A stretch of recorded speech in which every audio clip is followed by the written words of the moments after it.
প্রিয় বন্ধুরা, আমাদের ফেনী দাগনভূঞাতে অনেক বৃষ্টি হইতেছে, বাতাস হইতেছে। অবশেষে গরম কিছু কমছে আর কি। তবে আপনারা একটা নিউজ জানেন না অনেকে, যে বাংলাদেশে গরম তো পুরা বাংলাদেশে সব জায়গায় পড়তেছে।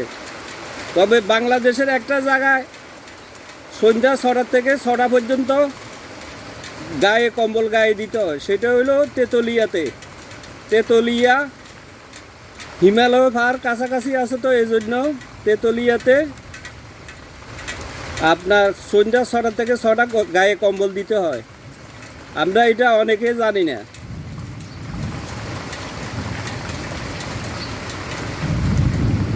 তবে ফেনী দাগনভূঞাতে অনেক বৃষ্টি হইতেছে, এখন